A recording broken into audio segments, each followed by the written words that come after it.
Yeah, we are recording. So welcome to whatever this podcast is called, and we are coming to you live from the Room of Grace at Grace Life International in Charlotte, North Carolina. My name is Jacob Collins. I'm on staff as a counselor and teacher and tech geek. And with me is my good friend and another counselor, Kathy Hodge. How are you doing, Kathy? I'm doing great.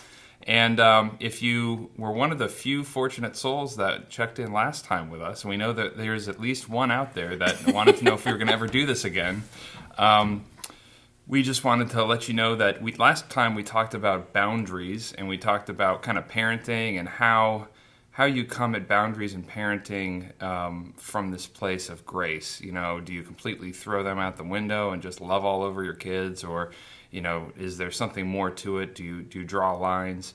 And we will do that. We will get to that. But this time, Kathy talked to me the other day, and she said that the Lord had kind of brought a book to her attention. And then the way that she kind of looked at this book, she's like, that would be an interesting thing to talk about with the podcast. So for those of you out there that have never heard of Joseph Galeano or a book called Dearme, Joseph Galeano is a freelance writer and editor whose work has appeared in the Times and the Guardian and various magazines internationally. He's the former editor of GT magazine in the UK, and he's the guy that wrote this book. And the premise is this: if, as an adult, you could send a letter to your younger self, what words of guidance, comfort, advice, or other message would you put in it? So if you could basically send a letter in a time capsule backwards and have it show up like when you're age 16 or when you're 25, at those pinnacle moments of your younger years, and you could give yourself any advice, what would it be? And Kathy, you know, you said, how would this, well, you tell me, how did this strike you? What was so interesting to me about this, Jacob, and whether we were doing a podcast on it or not, because I have known you, I think you were 26 or 27 when I first met you. The story of Jacob and I, our friendship, this beautiful relationship that God has blessed us with, is that we worked on, Jacob was the youth group leader for my son and daughter's youth group. And I have walked with him through being a youth group leader at a church and all of the pressures that come with that, the pressures that come with the youth experience, that 12, 13-year-old to 18-year-old experience changed drastically with the internet and all of the different things that were out. So I walked with you during that time as youth. The youth experience of being a youth in America was changing very rapidly. And so we walked through some hard stuff there.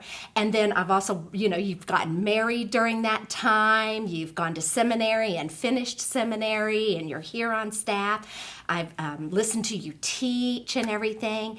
And so from that perspective, having known you for as long as I have now, I really thought this would be such a fun conversation for us. Knowing about your story of salvation, which I want you to share that, and how you came at it initially, how you were saved, and what you would go back and tell yourself that now you know this exchanged life, and you know something about what flesh is, and you know something about what differently than you knew at the time. You know something about the work of the cross that was different than you knew then. And so I kind of wanted to go back and hear how you would go back and tell that 16-year-old Jacob, what would you tell yourself, first off, about you, who's newly accepted Jesus Christ? What would you tell yourself? What were some of the things that you were nervous about then that you would go back and address now? Say, I want you to know this. Perfect, yeah. So I think it's an interesting question to ask anybody that's listening. And for my story, the interesting part is, as a 16-year-old, that's when I accepted the Lord. That's when I first started walking with Jesus. I had been raised a churchian. You know, my parents had wanted me to grow up to be a fine, upstanding citizen, and they pretty much brought us to any church that would hold our interest for any amount of time. So we were kind of church shopping. we would end up at a place where pretty much all of our friends would go. It wouldn't really matter the spiritual integrity of the message. It was just, where did the friends go? And it just so happened that at this last church, I met my friend and pastor and future boss, Elmer Floyd, and he was the first one that kind of caught my attention, because he wasn't kind of a stodgy, stiff pastor type. He seemed like a real person, and yet he was passionate about this dead guy, Jesus. And so for him, it wasn't just a guy who you studied in history and then you spent an hour a week kind of making much of and singing about and talking about on a Sunday morning. For him, it was kind of like it was bleeding over into real life. And plus his daughter was cute, so I was kind of interested from that. And so, as my friend Phil said, growing up, we came for the food, we stayed for the women, to youth group, and somehow Jesus broke through those motives and actually got a hold of me. And but as a 16-year-old young Christian, really, I'm sure that the whole gospel was there, but what I ended up coming away with was, before I became a Christian, I was really into kind of emptiness and nihilism, and I was a good kid, but in terms of what I believed, it really was just kind of make your own destiny. Just do whatever you can. You can be whatever you want. So just go ahead and try and make as much of yourself as possible, because what you see is what you get. And so when I started to walk with the Lord, it felt like more structure. Like, oh, here's this Jesus guy, and now he took care of the sin problem that I didn't know I had. But now that's definitely a big deal. But now you have a couple of different behaviors. Like normally on Sunday night, I don't know what I would do, probably homework that I had procrastinated on and then do that. But now there was youth group to go to from 6 to 8. And, if I wanted to be a little bit more social, I could go at 4:30 and play basketball with the guys ahead of time. So it kind of changed my calendar a little bit.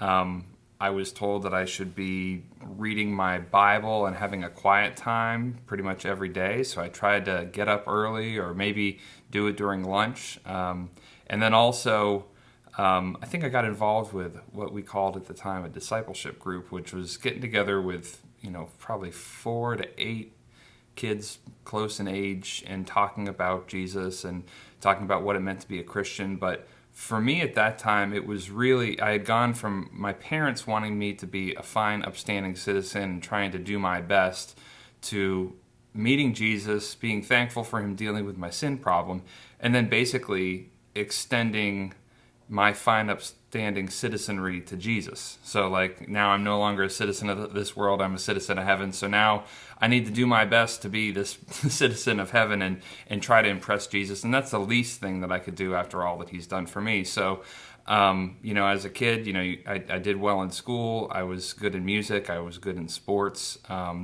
I had a pretty positive upbringing, so that positivity kind of bled over into my faith, and I just tried to do as good a job and perform my way into right standing with God as possible.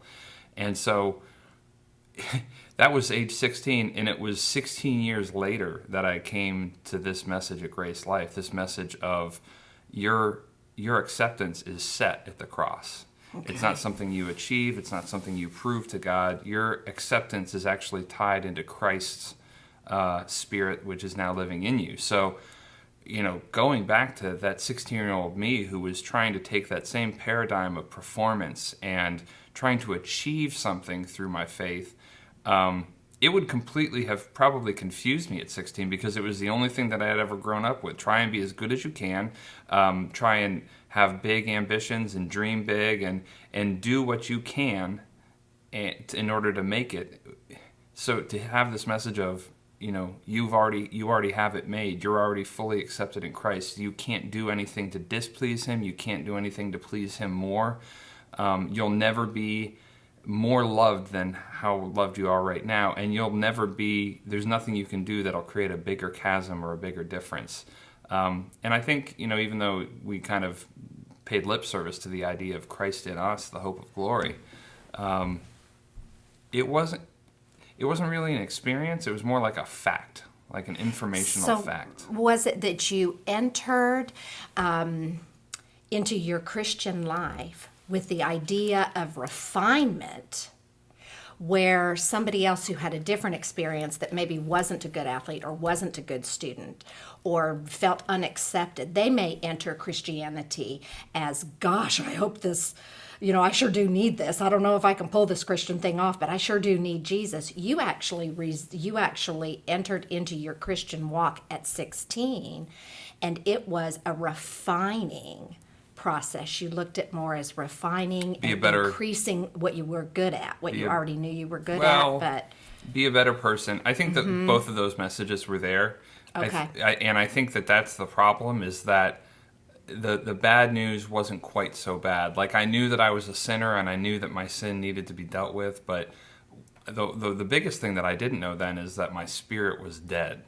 So that's what, if we could say, what would you go back and tell your 16-year-old self? Is that the biggest problem that I had, in addition to being a sinner and being separated from God? Well, what does that mean, separated, a sinner and separated from God? Well, I always just go back to those illustrations, and the big illustration that always jumped out, this wasn't just my church. They had probably FCA and Campus Crusade little Bible gospel tracts that had like the Grand Canyon, and on one side was God and the other side was me, and I could never get to him. And so the cross, when Jesus died, somehow he made it possible, like the cross actually became the bridge by which we got across. Okay. And that sounded great, except for the fact that when I realized that my spirit was dead, I had a bigger problem, because even though that cross was there to bridge it, I wasn't going anywhere, because I had a dead spirit that was unresponsive to God at all.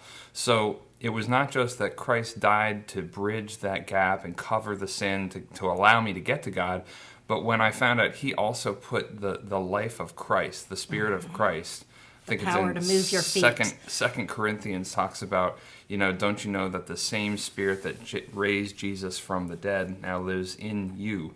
And it's like, whoa, that's, we make a lot of noise about Resurrection Sunday and about the fact that Jesus is the only one that ever has been raised from the dead. But in Christ, I've been raised to new life as well. It's, a lot of times we celebrate Jesus' earthly birthday on Christmas, but there's a new, like a second birth. He says you have to be born again. Well, the second birth, that second life comes from that resurrection. And so for me, my spiritual birthday, doesn't matter if it was at summer camp or whenever, I see myself as being crucified with Christ through the cross, and I see my new life is coming when he was resurrected. And that's different from anything that I ever saw. I didn't know how bad it was that my spirit was dead. So as a 16-year-old, trying to think that, I need to just give myself an upgrade. I just need to try and change my behaviors in order to make this Christianity thing work. I was completely dependent on myself. It was like, and I didn't understand the flesh could be good looking, that you could do a lot of self-effort in Jesus' name, and that was actually a counterfeit. That was not Christianity. That was living for Christ from a place of self-effort and self-dependency. And the whole point of Christianity is supposed to be dependency on Christ, yielding to him, allowing the Spirit to lead. It would have, I imagine, as a 16-year-old knowing this. I mean, that's the cool premise of this, is that, how do I get into your phone? Well, here you go. I'm using Kathy's gargantuan iPhone 6 Plus. It's like half my head. It makes it easier for me to text and drive. Yeah, which is fantastic. The ideas reflected here do not necessarily reflect the ideas of Grace Life International. Thank you for that disclaimer. So what I hear you saying is you now have an understanding that you literally began to live by a different power source the moment you got saved. Yeah, and But you didn't know that at 16. Yeah, and I said that looking back 5 years after I became a Christian, I'm 21, and I said, man, there was a lot more that happened when I became a Christian that I realized. Yeah. And it's a little bit like marriage. You maybe if you're a goody-goody like me, you go ahead and do the premarital counseling and you maybe read a book or something to try and prepare for marriage. But it's not until after you exchange the vows and start living life together that you realize, whoa, I bit off on more than I realized. In some sure ways, does look different. Some ways that are good, and some ways that maybe are not so good. Not so much fun after all. So that's the same thing in faith. And I think that, we always like to have this idea of now I'm saved, so everything's going to be hunky-dory, everything is just going to be smooth sailing.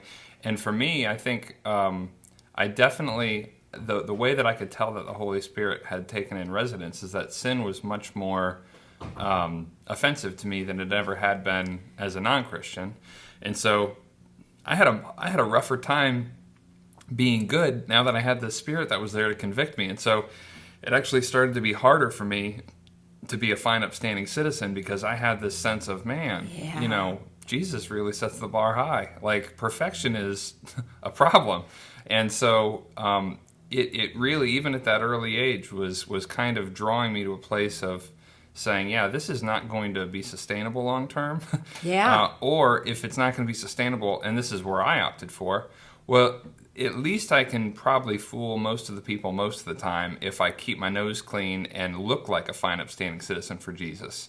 And that maybe works for a while, but that sense of guilt and shame over knowing what's really going on and still shouldering the responsibility for being holy, for being righteous. I mean, I wasn't receiving what Christ said about me. I was trying to achieve what Christ said about me. Yeah. And it's doesn't sound very peaceful or restful. No. And I mean, look where it led. It led to volunteering in college, in worship settings. It led to graduating from college and not knowing what I wanted to do, but knowing I wanted to make a difference for God. I said no to the Peace Corps, which I was pretty much ready to get on a plane and go to, and say yes to a church job doing youth ministry, which, again, there's nothing wrong with it, but where's the motive behind it? It's trying to do all these things for God. And then, after a couple of years of doing that, I have a conversation with my dad, and he says, is this where you feel like God wants you to be? And I don't think he was asking me in a condemning way, but he was just simply saying, do you sense that the Lord has you here, or is there something else? Is there something different? It could have been his flesh talking about kind of ambition and stuff, but it got to me, and I said, yeah, what am I doing? Am I going to be doing youth ministry forever? What should I do? And instead of really consulting the Lord, I said, well, what makes logical sense? Study Jesus, study God, and then, I don't know, go do something in pastor ministry. So seminary school came on the picture. Yeah, and again, it's not a bad thing at all. There's nothing wrong with seminary, but there is something wrong with a motive of getting there, trying to prove something or be something, instead of receive what God says is true about me, what Christ has done for me. And it's a subtle lie, but huge, huge implications, huge ripples. So going back to your 16-year-old self. No. We're stopping. We're going to turn this around on you, Kathy. Oh, no. Okay. Yeah. I didn't expect that. And I'm gonna give Kathy a second to think about what she would say to her 16-year-old self. Wow. And you can tell as much as you want to about your story and kind of that. Yeah. But I just want to tell you that this idea of dear me. This is such an interesting thing. It's not just, this is not a churchy idea. This is not a Christian or a spiritual idea.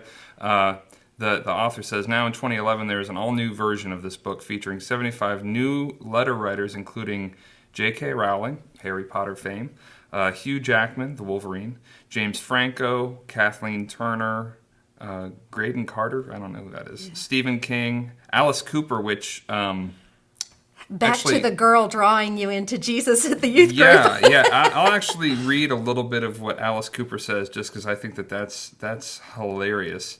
Because Alice Cooper, other than singing that song "School's Out for Summer," and he also had a little cameo in Wayne's World, which was a big movie for me growing up, where he sings "Feed My Frankenstein," and he looks like this completely crazy goth guy. So picture Alice Cooper at his very worst, and then imagine him saying this.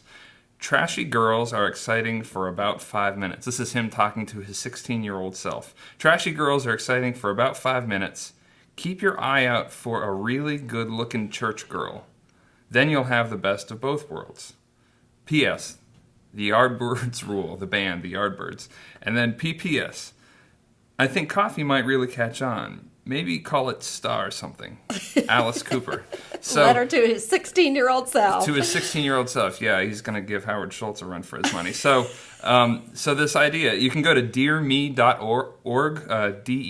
dearme.org, and check this book out. But more than that, just kind of think of what would you say to yourself? What would you, knowing what you know now about this walk with Christ, and maybe some of the freedom that you've started to get from the podcast that you've heard, or from the conferences or the counseling at Grace Life, or just understanding the exchange life, the new covenant that Jesus opened up for us, what would you say? What would you say to yourself in a letter as a 16-year-old or as a 25-year-old? So Kathy? Yeah. Well, it's so interesting because I came to Christ at that age as well. Was not raised in a church-going family or anything. Was saved watching Jimmy Swaggart on a small colored television. and came to know Christ and Christ's heart through that. And what was so interesting was I was kind of the other side of the coin from where you were. Your side was, I can do this. I can refine. Wow, this is a great way for me to be led into a better me.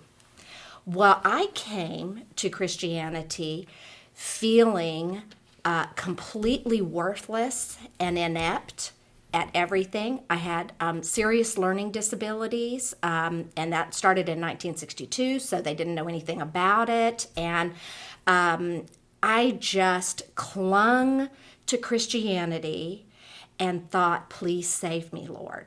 That was where I was at. I could not read the Bible and understand it. I could auditorily learn from my minister and pick some stuff up there. But what the Lord did for me at that time was helped me to receive love from other people who were in the church that were very loving to me.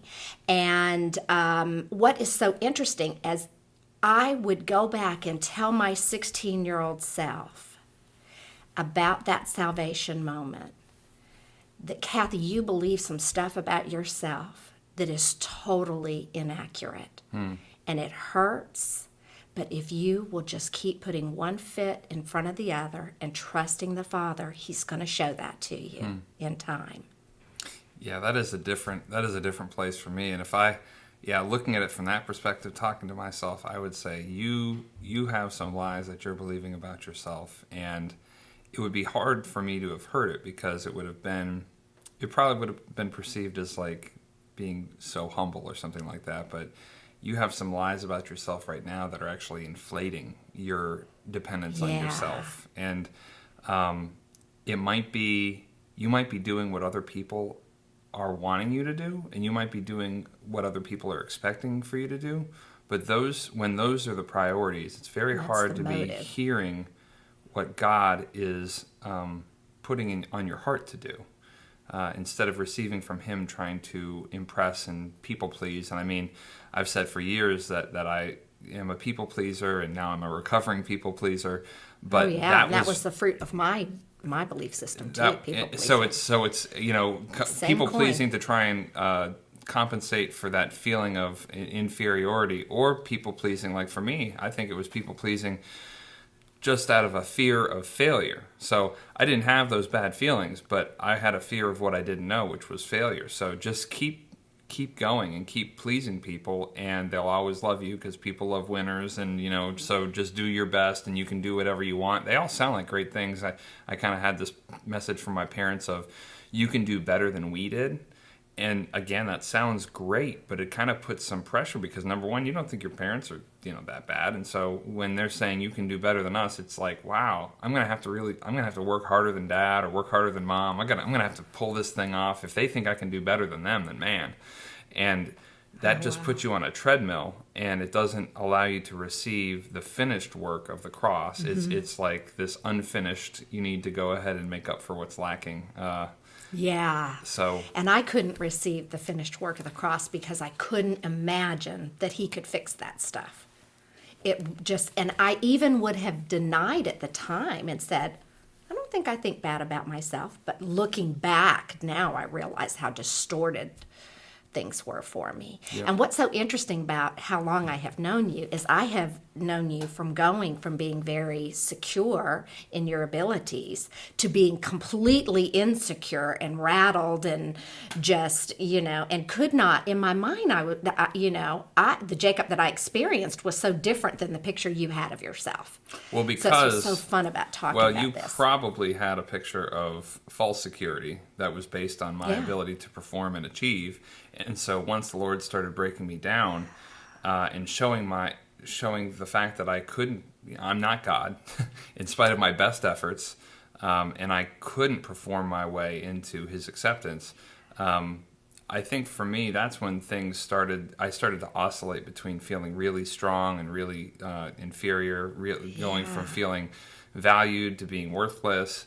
And so, again, I think it was a loving thing that happened, but because how else are you going to convince somebody that they need something that they don't think they need? Yeah. It's kind of like trying to sell a hard drive to somebody with a computer that works just fine. They're going to say, I don't need a new hard drive. I'm fine with the one I got. Well, once the thing craps out, you're like, please, if I just had listened to you and I got this hard drive, I could have probably avoided all of this thing. So you get to this place of desperation. Something kind of has to break in order for you to see the need. Yes. And I think that that's true for salvation. I think you have to kind of, and I really believe, I accepted Christ at Montreat summer camp at Montreat, North Carolina, and I sensed that brokenness there. I heard the real gospel, and I heard that brokenness of sin. But I don't think I ever realized that I was going to be bringing my flesh with me into my faith. Yeah. I didn't really think that all of the patterns and beliefs and thoughts that had gotten me, had coped my way through 16 years, I guess I thought they were just going to disappear. They didn't apply anymore. And the truth of the matter was they were still they didn't there. go away. I didn't grow an extra foot when I became a Christian. My eye color didn't change. So there was some residue from doing things on my own that still was hanging around. And I've come to know that now as the flesh. And it has explained. That's the next question. What would you tell your 16-year-old self about the flesh? Because I think I always heard it like the flesh was my sins. Mm-hmm. Which really now I've come to understand is incorrect. The flesh is sinful, but it is not the fruit of flesh is sin, but Yeah, and I would just say the flesh is kind of the default mode that came from the garden. When Adam and Eve sinned and they got cut off from God and their spirit, that they had to find some way to cope. And so in that situation, literally, God provided them a coping mechanism. He provided them skins of flesh in order to deal with their embarrassment, their shame, cover their bodies. But in a bigger way, it kind of established this precedent of this is not the original plan, but this is just a small way to cope. And as a Christian without life, that's the default mode. That's the only thing that we have to make life work. To rely and on. So I guess what I would probably say to my 16-year-old self is, just because you accepted Jesus, that your spirit has changed. You've come to life, and Christ has come to live in you. But the flesh is still there, and it's not just it's not just all the bad things that you do. It can be good things that you do too that are poor motives, that are you trying to do things for yourself in order to get accepted and all those things. So. Looking back, I never did too many bad things as a teenager, even after I became a Christian. But I did a lot of things that were based on trying to impress people or please people or make people happy. And it really kind of stifled, looking back now, that intimate relationship with Jesus that I know he was offering. And I know he had, that's why the cross. It wasn't so that I would do a bunch of good stuff and go to youth group and go to seminary and work for a church. It was really for that intimate relationship. And that's why working here and doing what we do at Grace Life, it's like, I love to watch the lights come on for somebody else that has had that same kind of a deception about, the Christian life is just about doing the right thing and saying no to the wrong thing. And it's really not a list.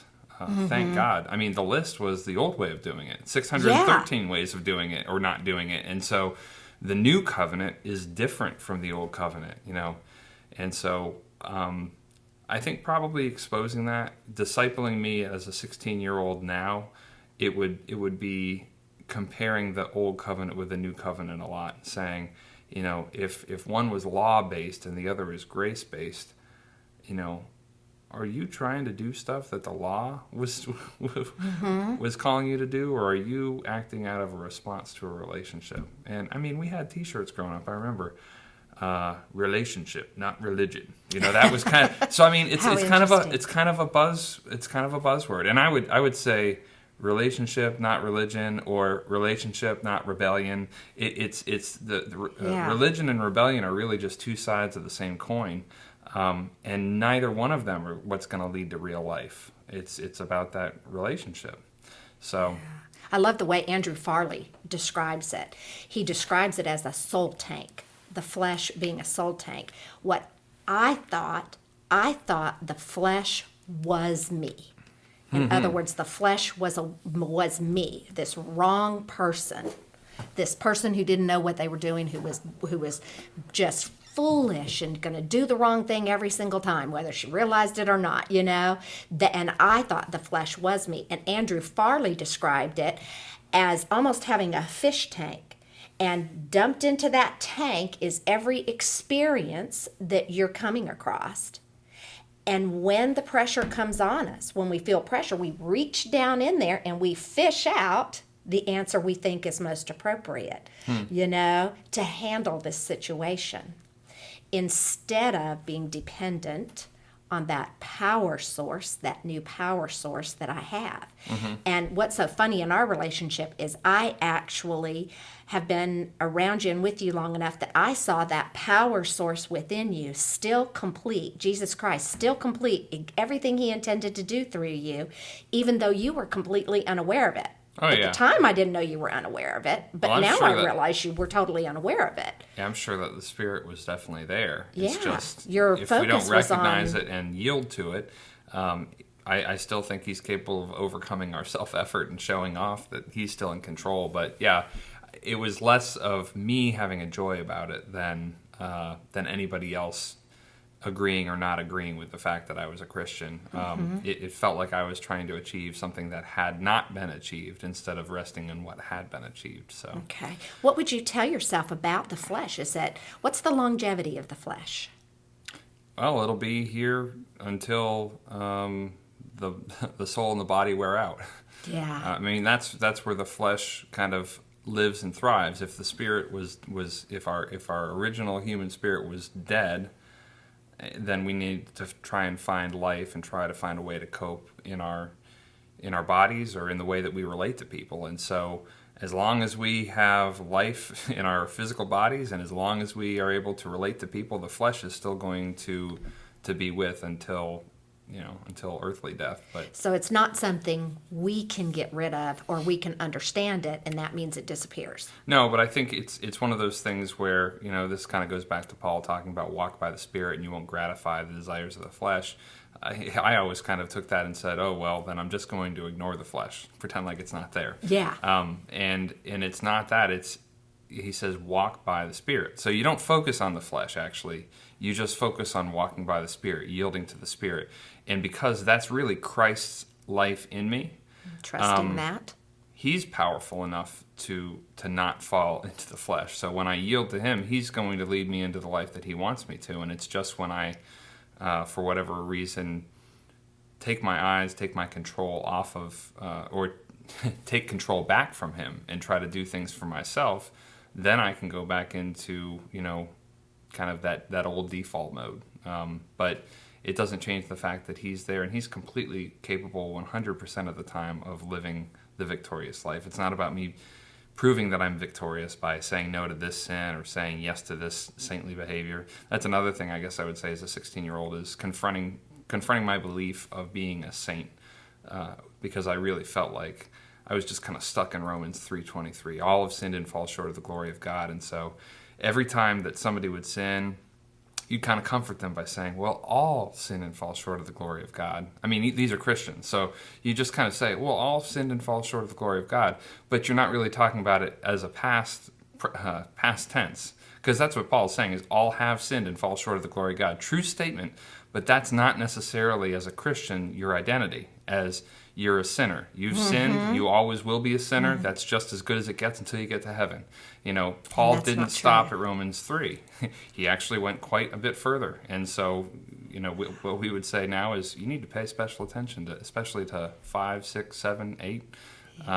That makes a big difference. And that was actually my next question for you. And you better stop these questions. We got to stop at some point. How many questions we got, Kathy? We should have written this stuff down. This is kind of the last one. It's good, but okay. But I love it and I don't know if you remember this conversation when I was a volunteer on your team. You got really frustrated with me one day, and you said, "Kathy, you do realize you're a saint." Do you remember that? And I could not receive it. And I think it was just you were like, is she learning anything? And you were trying to just shake it into me. I really at the time could not say it, but the Holy Spirit in you as it spoke it. How did you feel? At the time, I was scared. I thought I had screwed up something, and well, that's not very nice language. Kathy, you're a saint. So bad at this. That's exactly how it came across. I'm like, oh gosh, that's another thing I'm not doing right. That was how, and so but what you were communicating to me, and there was this small little voice of the Spirit coming from you, out of you, through you, Jesus coming to me and saying, he's right. And I started to have hope that was a possibility for me. Yeah, I kind of remember it. Do you remember that? And it was making you crazy. Those moments of boldness. Again, probably the flesh, probably just saying, gosh, this would be so much easier if she just see herself the way that God sees her. So I'm not sure if that's exactly the right way of doing it. It's not the gentleness and the compassion of the Lord when I'm slapping you across the face. You're a saint! But that's what's so fun about seeing the power of Christ, how faithful he is when we are totally don't get it, like when we totally don't know what's happening. And that has brought to me today the ability to say to my 16-year-old self, Kathy, you're not going to understand this, but I promise you, God is good. He is good and he is for you. So even when the circumstances are extremely painful or very unpleasant or don't look like you think they're going to look and you feel like you're wigging out, he is still accomplishing what he wants to accomplish, and rest in that. Well, that's another thing that I think I would probably, I don't know how I would articulate it, but I would say something like, this is something I keep preaching to myself now, but even more so as a 16-year-old, God's character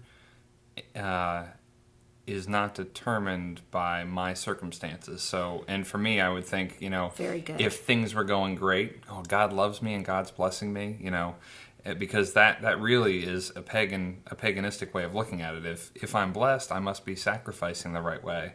And if I'm cursed, then I need to sacrifice more. I need to try and change my behavior. It's very performance-based. And so, I'll say it again from a different way.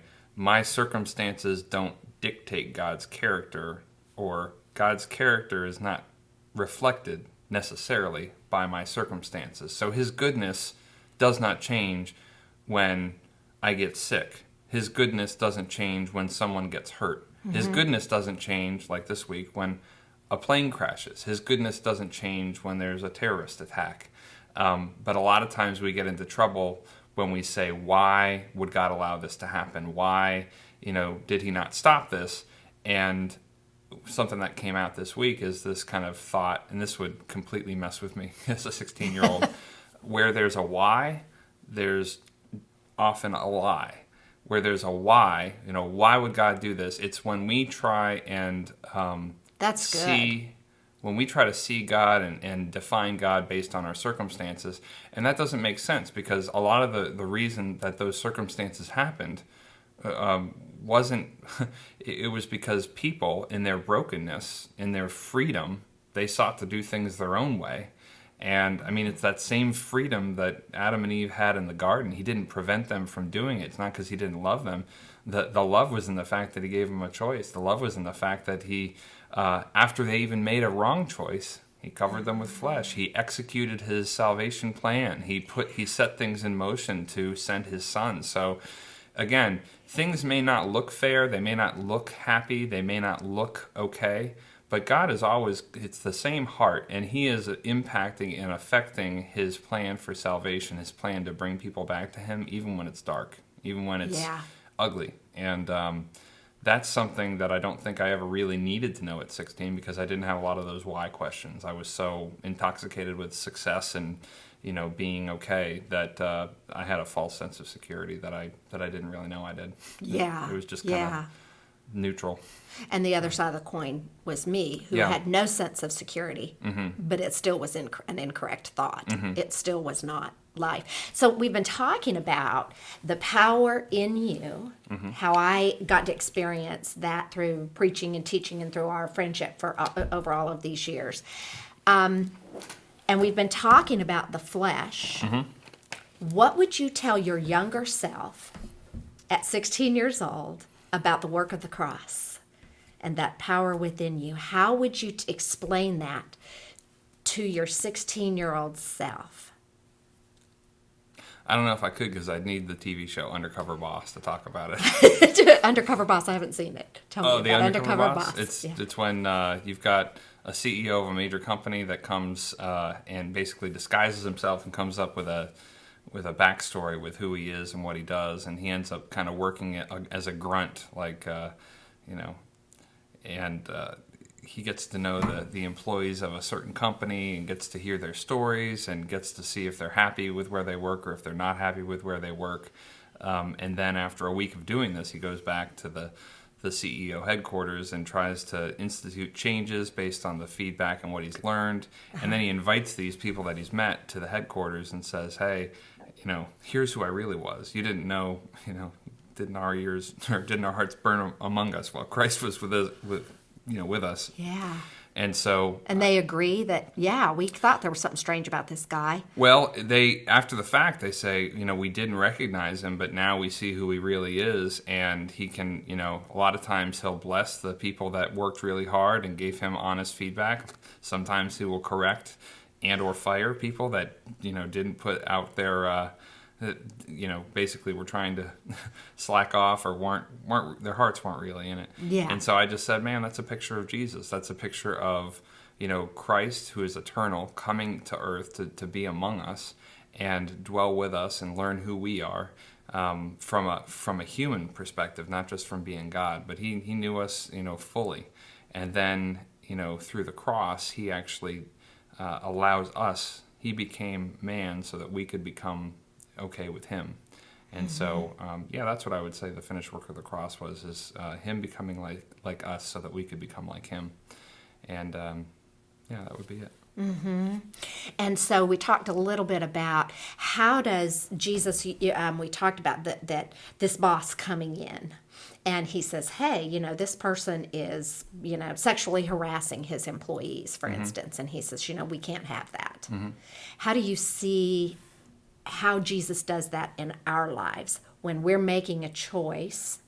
It's based on bent thinking and lies, but we still are making a choice. How does Jesus, what is it that he does for us, even if it's painful, like we lose a job? Or how do you see that now? Do you see that as protection? Do you see it as him not allowing the flesh to work so that it can be revealed? Not allowing, or actually not allowing the flesh not to work. Maybe it's easier to say revealing that there is a behavior we're doing that is based on something that is not good. I'm not sure if I'm following. Yeah. When that undercover boss is coming in and he's saying, hey, you did something wrong. What is that like for us as Christians who understand, wow, we got this new power source? Well, I don't think, I think it's a metaphor and it kind of breaks down. Like I really believe that when Christ comes to earth and then, so when he makes this big reveal. Yes. In the show, he's really showing the good employees and the bad employees who he is. So it's not going to be a perfect. It's not. It's not going to be a perfect. So I think ultimately, when Christ reveals himself to everybody, to people who are walking with him and people who are not walking with him, that's going to be kind of a final thing. Yeah. But I think Christ in us, we have the CEO, we have the guy who has the 50,000 foot perspective living in us that's able to tell us how to walk this stuff out. So it's not about us trying to please the big boss man. It's having the big boss man, we have intimate access to him. Okay. And so, gotcha. Yeah. Gotcha.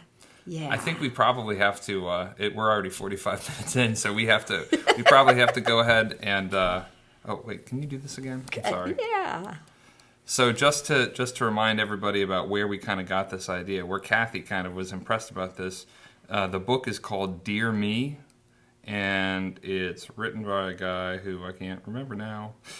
His name is Joseph Galeano, Galliano, and lots of cool people that are writing in here. I would recommend you picking up the book just because it sounds cool. But even more importantly, think about if you were writing a letter, what would you say? And then think about it from a spiritual perspective. What would you say to your younger self, maybe when you were not even a Christian, or maybe for you were a young Christian, or maybe for you didn't remember not being a Christian, you just kind of always grew up in it, and yet, based on where you're at today, what would you have told yourself? What would you have tried to communicate about Christ in me, and about trying to walk by the Spirit and not by the flesh? That's probably where we're going to end today. Sounds great.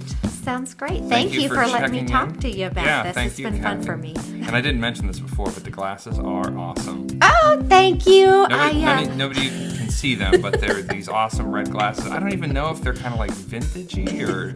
They are. I got them in Nashville, which is a very hip town. Right. My mom got them for me, and I've been hiding them from my husband because he has a tendency to pick my glasses up and put them on his face.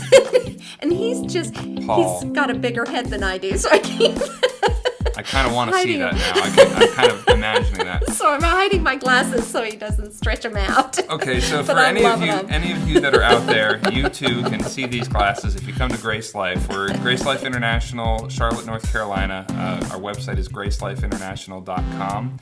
If you are interested in counseling or anything, please give us a call at 704-522-9026. We hope you have been entertained, if not informed, maybe perplexed, maybe confused, but and you don't walk away going, "Those two people are sickos." Yes, we will have probably either Bethany Smith or maybe we'll get Lynn Youngblood out in Oklahoma City to Skype in with us the next time we do this and talk about Boundaries Part 2.